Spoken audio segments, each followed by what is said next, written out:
Workbook I, and in this section I'm going to break this into three parts.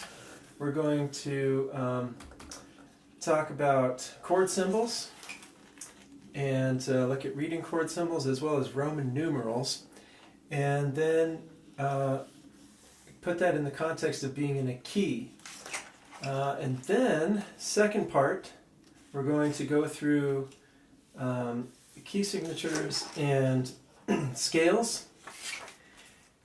And then the third part will be the last page here, page 21, where we will practice actually reading chord symbols, playing jams, and simple chord progressions in a few different keys.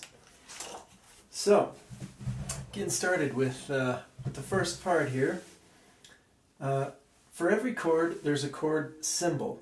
This is important to understand if you're going to be well-versed in contemporary commercial music. You need to understand what a chord symbol is. So when it says C right here on the page, C, that refers to this chord, C major, C, E, G.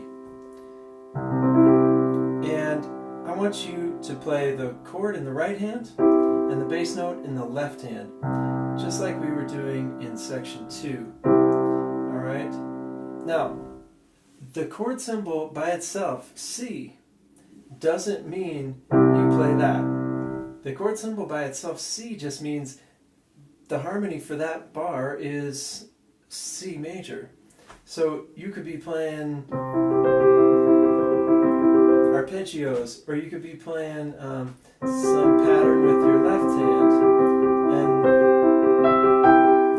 playing a melody with your right hand, or you could be playing any number of things. And if this were jazzy, you might jazz it up some, but then it would probably say C major 7, or even C major 9, or C major 6/9, or whatever. So this chord symbol, just plain old C, is referring to a major triad. So when you're going to realize that, you're probably going to play something like a major triad or something very closely related to a major triad. Now, basically, the symbol represents the sound, not the shape. So this could be played in any number of shapes, any number of techniques. All right.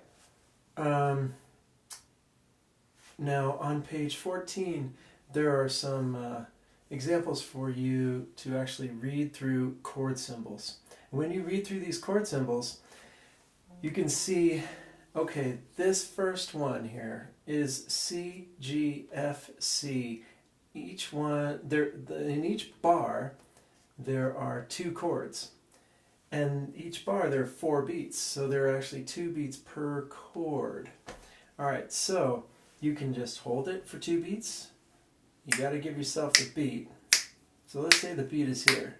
2, 3, 4. You can hold it for 2 beats. Alright, now I played inversions of the chord, and we haven't actually gotten into inversions. So let's play root positions. 1, 2, 3, 4. 1, 2, 3, 4. That's C, G, F, C. Now I'm keeping these in the shape groups to make it comfortable for you. And to reinforce that shape group idea, A, E, D, A. And A flat, E flat, D flat, E flat. Now on my right hand, if I'm playing all root positions, it's jumping around. It's made easier by using the shape groups. In the left hand, I'm going like this with my fingers. See that? Index finger, 4th, pinky, index. That keeps me in one hand position, and rather than have to go like this. Alright, now you can go like this. There's nothing really wrong with that, but I think you'll be happier to play like this. Alright, so reading Roman numerals. Now, any chord in any key can be labeled with a Roman numeral. All right, so this first one, C, G, F, C, the first chord progression here, is in the key of C. And therefore the C is 1, G is 5, and F is 4. Alright, now we're going to get into what that means in a minute. Alright, just trust me right now. C is 1, G is 5, F is 4. C is 1. Alright, A is 1, E is 5, D is 4, A is 1. A flat is 1, E flat is 5, D flat is 4, A flat is 1. Alright, so if you were to write Roman numerals for these chord progressions, you would have capital I for 1, capital V for 5, capital IV for 4, and capital I for 1 again. So let's put this in the context of what it means to be in a key. All right, so if you are in a key, all right, it means a couple of things. There is an established harmonic home, all right, or what we call a tonic, and that's numbered in the analysis as 1. An Arabic numeral, it would be the 1 that you're used to writing, and in Roman numerals, it would be the capital I. All right, so that's important in terms of being in a key. There's a home, there's a tonic, that's 1. All right, so if we're in the key of C, the tonic is C, the home is C, the 1 is C. All right, now, number 2, there's a scale that correlates to the key. All right, so notes that are in the scale are called diatonic. That means within the key, within the tonic. So you have to learn your scales in order to know your keys. All right, and that's a big part of what makes scales useful and relevant.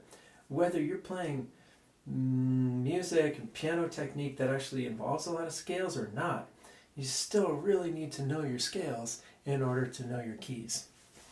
All right, so now notes that are not in the scale are called non-diatonic. And we were not going to do a lot of work with non-diatonic notes or chords in this Commercial Workbook 1. We're going to get deep into that in Commercial Workbook 2. All right, so for now, let's stick with what's called diatonic, the notes that are in the scale, in the key. All right, so we label the single notes in the key with Arabic numerals. 1, 2, 3, 4, 5, 6, 7, 8. In the key of C, that's 1, 2, 3, 4, 5, 6, 7, 8. And 8 you see is C, which also makes it 1. All right, so you can call that 8 or 1. 1, 2, 3, 4, 5, 6, 7, 8. 1, 2, 3, 4, 5, 6, 7, 1. Really, it's starting over at 1. But it is useful to call it 8 sometimes. All right, now, the reason I go to the key of C is because there are no black notes in the key of C, and that makes it very easy to navigate on the piano. The shape of it is very simple, right? No black notes, no white notes. I mean, no black notes means it's all white notes. So it's very easy to get up and down. Now, continuing on what it means to be in the key, each note in the scale correlates to a chord as well. All right, now these chords are called diatonic chords. Just like these notes are the diatonic notes in the key of C. All right, now if we play chords, on each note, you have a C major, then you have a D minor, an E minor, an F major, a G major, an A minor, and a B diminished before you get back to C. And those are your diatonic chords in the key of C. So I want you to play through those chords from here up the scale until you get to the octave above. All right, and you can just keep that cookie cutter. I'm doing 1, 2, 4. You could do your 1, 3, 5 if you prefer that. Alright, now this is easy in C because you're just keeping this white cookie cutter. And that's because there's no black notes in the key of C, so the diatonic chords won't have any black notes either. As soon as you go to another key, there's going to be at least one black note, if not more, which is going to change the shape of the scale and change the shape of the chords in the key as well. So, I hope you understand at this point what it is to be in a key. It means there's a tonic, there's a home, and that's labeled as 1. And it means that the notes in that key make up a scale, all right? And so, for instance, the notes in the key of C major make up the C major scale. 1, 2, 3, 4, 5, 6, 7, 8. C, D, E, F, G, A, B, C is the C major scale. And each note on that scale can correlate to a chord as well. And that gives you the diatonic chords in the key. Alright, now that's going to lead us into part 2, where we actually get into key signatures and scales. So, rock it. Practice that.